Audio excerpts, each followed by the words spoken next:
Lors d'une interview en direct particulièrement tendue, un journaliste arrogant tenta de piéger Ibrahim Traoré avec des questions dures, teintées de condescendance. Mais ce que personne n'avait prévu, c'est ce qui allait suivre. La réponse d'Ibrahim, calme et assurée, ne se contenta pas de démanteler l'argumentaire du journaliste, elle laissa tout le studio dans un silence stupéfait. Ce moment inoubliable devint viral, révélant au monde entier son sang-froid, son intelligence et son inébranlable sens du leadership. Sous les projecteurs brûlants, les caméras tournaient. En face du célèbre journaliste Alan Diarra, connu pour son ton acerbe et ses embuscades médiatiques, se trouvait un homme en uniforme militaire simple. Aucun garde du corps, aucun entourage, juste lui, le président de la transition du Burkina Faso, Ibrahim Traoré. Alan ne perdit pas une seconde. « Monsieur Traoré », commença-t-il, la voix acérée comme une lame, comment un homme sans formation politique peut-il diriger un pays déchiré par le terrorisme et la pauvreté? Un silence pesant s'installa. Dans les coulisses, les producteurs échangèrent des regards nerveux. Alan n'en resta pas là. Il ricana, puis lança « Certains disent que vous jouez aux soldats dans un jeu d'hommes. Que répondez-vous à cela ?» Une assistante laissa tomber son clipboard. Une autre coupa son micro et murmura « Là, c'est trop !» Mais le président Traoré ne broncha pas. Il regarda Alan droit dans les yeux, non pas avec colère mais avec une force tranquille. Puis il dit lentement « Demandez-vous à ceux qui saignent pour leur peuple de prouver leur valeur, ou bien vous tenez-vous à leur côté en demandant ce que vous pouvez offrir ?» La salle retint son souffle, et ce n'était que le début. Pendant que la caméra zoomait sur le visage d'Ibrahim, à l'autre bout de la ville, un garçon nommé Karim était assis en tailleur dans un salon poussiéreux. Il avait 10 ans, portait une chemise trop grande, au col déchiré. À côté de lui, sa grand-mère toussait faiblement. Elle était malade depuis des mois. L'image sur la télévision tremblotait, mais les yeux de Karim étaient rivés à l'écran. Il ne comprenait pas la politique. Il ne savait même pas vraiment qui était cet homme en uniforme. Mais quelque chose dans la voix d'Ibrahim lui semblait familier, comme un père, comme quelqu'un qui avait lui aussi dormi à même le sol, comme quelqu'un qui comprenait. De retour au studio, Alan insista. « Vous parlez de sacrifice, monsieur le président? Mais êtes-vous prêt à admettre que votre gouvernement a échoué là où d'autres vous avez prévenu ?» Les petites mains de Karim se crispèrent. Il murmura « Laissez-le parler, juste laissez-le parler ». À l'écran, Traoré sourit doucement. « Je ne suis pas venu ici pour prouver la perfection, répondit-il. Je suis venu pour servir même quand ça fait mal, surtout quand ça fait mal. » Karim cligna des yeux. Il n'avait jamais entendu un dirigeant dire une chose pareille, et à cet instant, il sentit l'espoir naître en lui.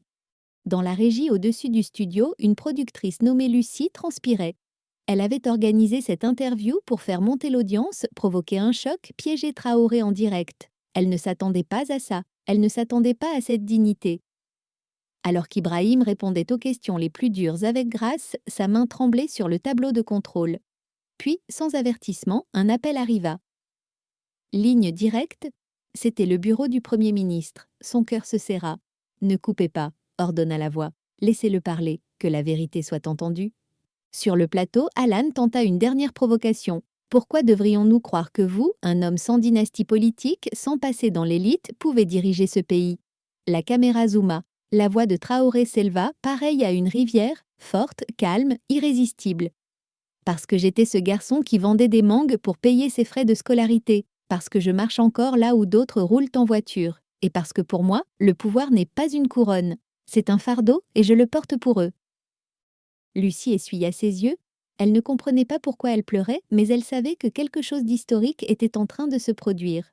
En coulisses, un jeune stagiaire nommé Adama tremblait. C'était sa première semaine à la station. On lui avait confié la tâche de remplir les carafes d'eau pour les invités. Mais au lieu de rester près de la table, il était figé dans l'ombre, derrière le rideau. Il n'avait jamais vu le président d'aussi près, sans gardes armés, sans discours pompeux, juste un homme, qui répondait calmement, avec humanité, comme quelqu'un qui connaissait la douleur. Le père d'Adama, un soldat, était mort l'an dernier en combattant les terroristes dans le Nord. Depuis, il avait nourri une haine profonde envers tout ce qui portait l'uniforme. Mais ce soir-là, en entendant Ibrahim parler de porter le fardeau du peuple, quelque chose se brisa en lui. Cet homme ne courait pas après le pouvoir, il tenait debout, seul, pour des millions. « Je vois vos médailles », lança le journaliste d'un ton narquois. « Mais est-ce que les médailles nourrissent le peuple ?» Traoré ne sia pas. Il répondit doucement « Non, elles ne le font pas. Mais les sacrifices qu'elle symbolise protègent ceux qui nourrissent alors le peuple. Adama poussa un souffle court, le premier depuis l'enterrement de son père. Il sourit et murmura « Papa aurait suivi cet homme ». Dans le petit salon en périphérie de Bobo Dioulasso, Karim pleurait. Pas de gros sanglots, juste des larmes silencieuses. Celles qui tombent quand un enfant comprend quelque chose de trop grand pour son cœur. Sa grand-mère dormait à côté, respiration faible. Et à l'écran, l'homme qui ressemblait à un guerrier mais parlait comme un enseignant continuait de parler. Le journaliste éleva la voix. « Qu'est-ce qui vous fait croire que vous savez ce qui est bon pour ce pays ?» Traoré fit une pause puis répondit « Parce que j'ai dormi sous la pluie, parce que j'ai enseigné à des enfants sans chaussures, parce que j'ai enterré des amis sans cercueil, je connais la douleur, je connais la faim, et j'ai vu l'espoir dans les endroits les plus sombres. » Près d'Aupuy-sur-Mer, le cœur de Karim se serra. Il se souvint de ce jour où il fut chassé de l'école parce qu'il n'avait pas payé ses frais. Il se souvint avoir pleuré dans les bras de sa grand-mère. Et maintenant, ce président parlait pour des garçons comme lui. Il attrapa son cahier d'école et dessina le visage qu'il voyait à la télé. Un mot sous le dessin, espoir. Dans la régie, Lucie fixait les chiffres qui grimpaient, 400 000, 530 000, 780 000. Les vues explosaient. Elle avait prévu un scandale, une chute, une humiliation en direct. Mais le monde assistait à une leçon magistrale d'humilité. Alan, de plus en plus agité, lança « N'est-il pas vrai que certains disent non que votre leadership n'est qu'un coup de force militaire ?» Traoré répondit avec douceur « Il y a ceux qui utilisent d'eau l'uniforme pour contrôler, et ceux qui l'utilisent d'eau pour protéger. J'ai choisi la seconde voie. » Pour la première fois, le public applaudit. Alan figea, ce n'était pas prévu. L'assistante de Lucie demanda « On coupe ?» Lucie ne répondit pas.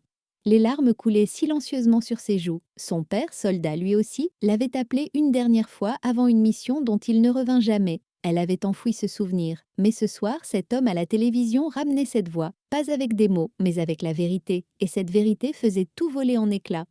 Alors que les caméras continuaient de tourner, un silence profond s'empara du studio. Pas un silence gênant, un silence chargé, intense, comme un battement de cœur suspendu. Alan venait de poser une question cruelle. « Vous sentez-vous coupable d'être au haut pouvoir pendant que des mères enterrent leurs fils ?»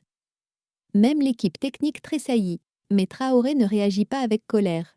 Il leva les yeux et dit doucement « Chaque nuit. » Sa voix se brisa à peine. « J'écris leurs noms dans mon journal, je rencontre leurs familles, je marche dans leur village. Le pouvoir ne me protège pas de la douleur, il m'oblige à la porter. » Pas un applaudissement, pas un cri, juste le poids de la vérité.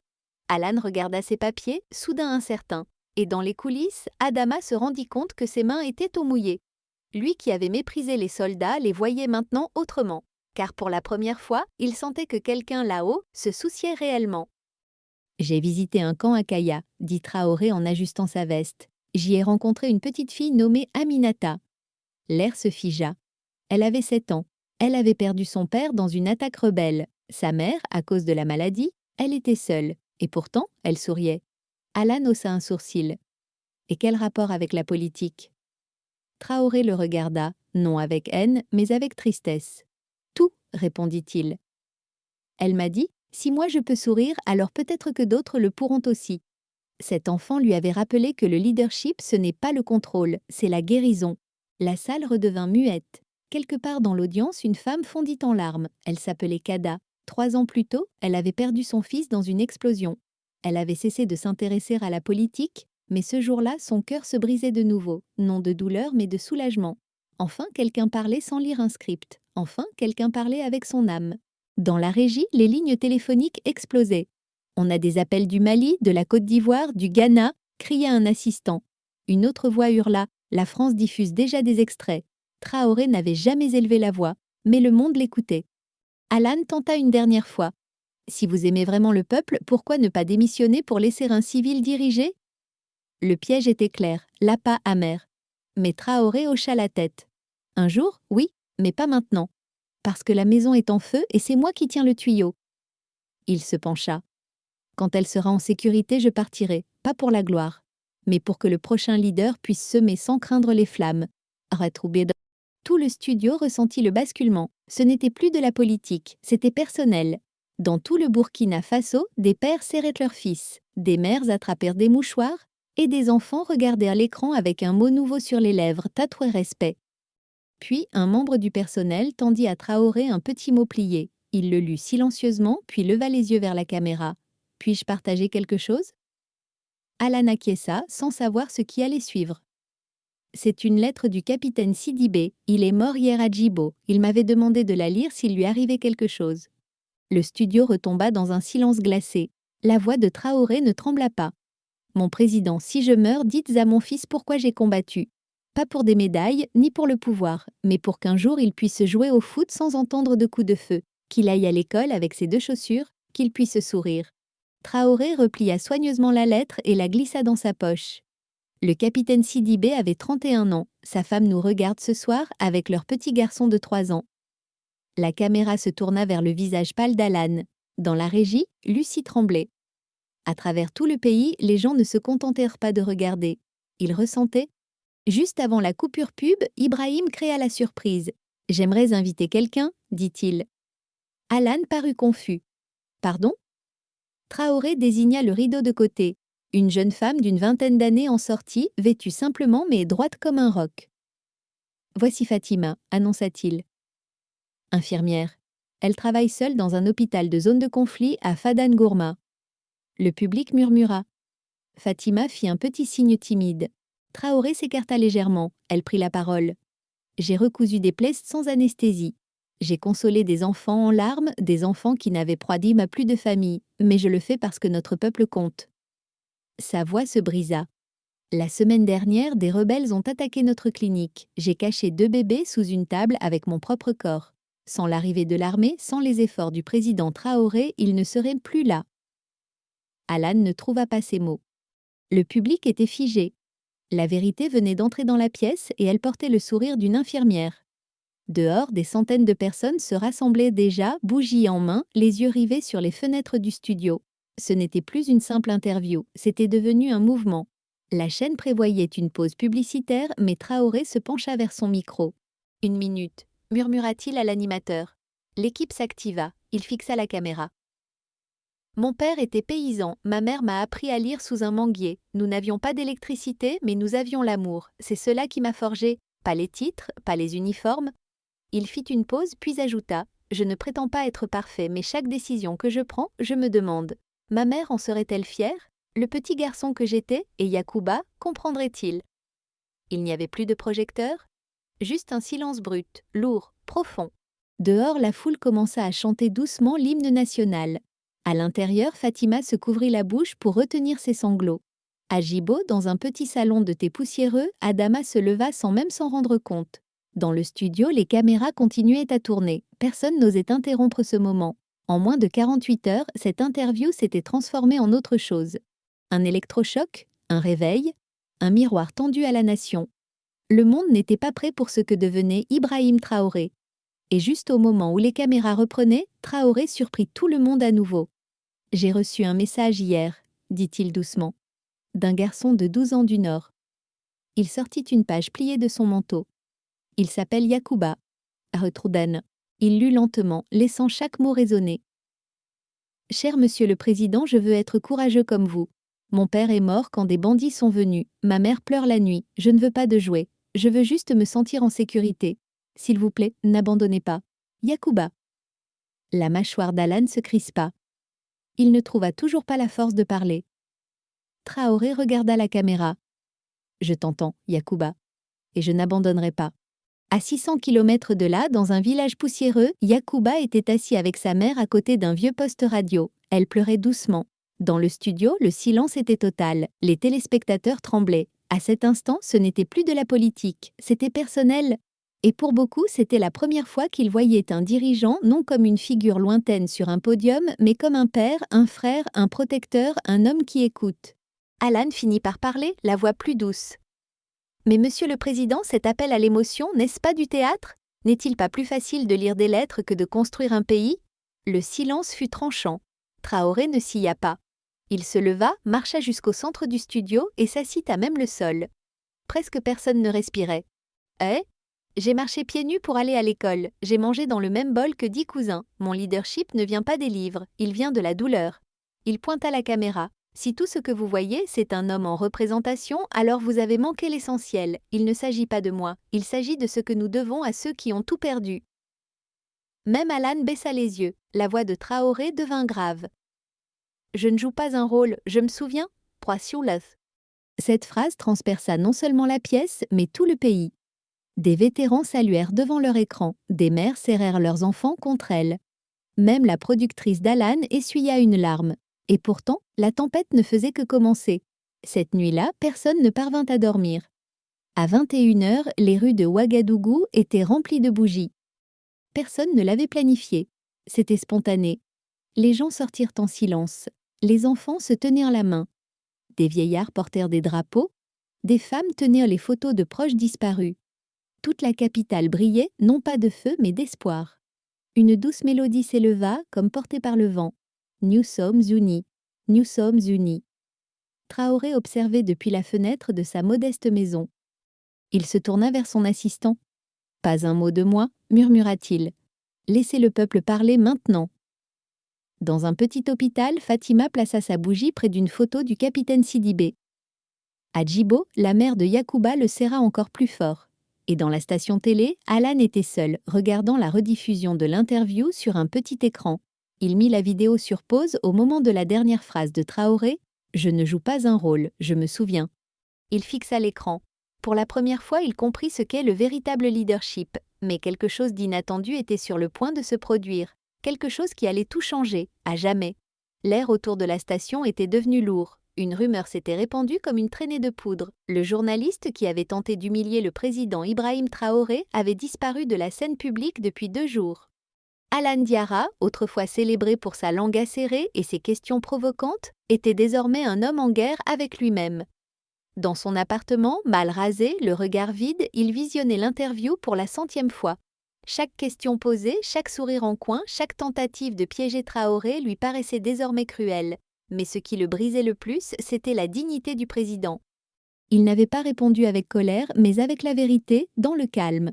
Alan tourna les yeux vers la fenêtre et vit 2 enfants marcher pieds nus dans la poussière, riant, un simple bâton et un rêve dans les mains. Il se souvint de l'époque où lui aussi voulait défendre les sans-voix, pas humilier ceux qui les servaient. Il s'effondra au sol et pleura, puis il se leva. Il savait ce qu'il devait faire, quelque chose de plus fort qu'une excuse, quelque chose que le monde n'oublierait jamais. Alan demanda un temps d'antenne dès le lendemain matin. La chaîne hésita d'abord, mais à la vue de son regard, elle accepta. Il entra dans le même studio, s'assit sur la même chaise, face à la même caméra.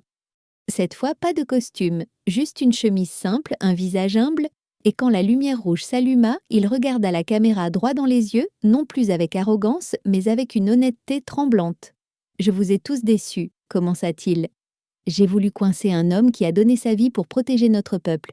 J'ai utilisé ma voix pour diviser au lieu d'unir. » Il marqua une pause, les yeux humides. Mais le président Traoré nous a montré ce qu'est le vrai leadership. Il a tenu bon, non pour lui, mais pour chaque enfant, chaque mère, chaque soldat burkinabé. C'est cet homme que j'admire désormais. Un silence régna dans tout le pays, puis des applaudissements, puis des larmes. Et une porte s'ouvrit, Traoré entra, sans être annoncé, sans y être invité, mais accueilli. Il posa une main sur l'épaule d'Alan. « C'est ainsi qu'un pays guérit, dit-il. » Ce soir-là, Traoré ne se rendit ni dans un palais, ni à une réunion d'importance. Il marcha dans les rues de Ouagadougou aux côtés d'Alan, sans caméra, sans garde du corps. Dans un petit village en périphérie, un groupe de jeunes garçons jouait pieds nus avec des bâtons. L'un d'eux courut vers lui. « C'est toi l'homme de la télé ?» demanda-t-il. Traoré sourit. « C'est moi. Mais plus important encore, je suis ton serviteur. » Le garçon inclina la tête. « Tu sers les gens ?» Traoré s'agenouilla à côté de lui. « Tout vrai leader le fait. » Ce moment, capturé par le téléphone d'un passant, devint viral dans toute l'Afrique. On y voyait Traoré tenant la main du garçon et le raccompagnant chez lui. Cette semaine-là ne se termina pas par de grands discours ou des feux d'artifice, mais par le souvenir de l'humilité, du pardon et de l'unité. Et à partir de ce jour, le Burkina Faso ne se souvint pas de la dispute, mais de la réconciliation. Pas de la question, mais de la réponse. Cette histoire vous a-t-elle touché? Avez-vous pleuré? Votre cœur a-t-il ressenti quelque chose de profond? Alors ne partez pas sans le montrer. Likez cette vidéo pour faire rayonner ce message d'humilité et de leadership. Commentez « Je crois en l'espoir » si vous avez senti la force de la vérité et de l'unité. Abonnez-vous dès maintenant pour découvrir d'autres récits réels, émouvants, capables de changer des vies et peut-être même des nations entières. Rappelons au monde que parfois la voix la plus forte est celle qui parle avec douceur et que le plus grand pouvoir, c'est l'amour de son peuple.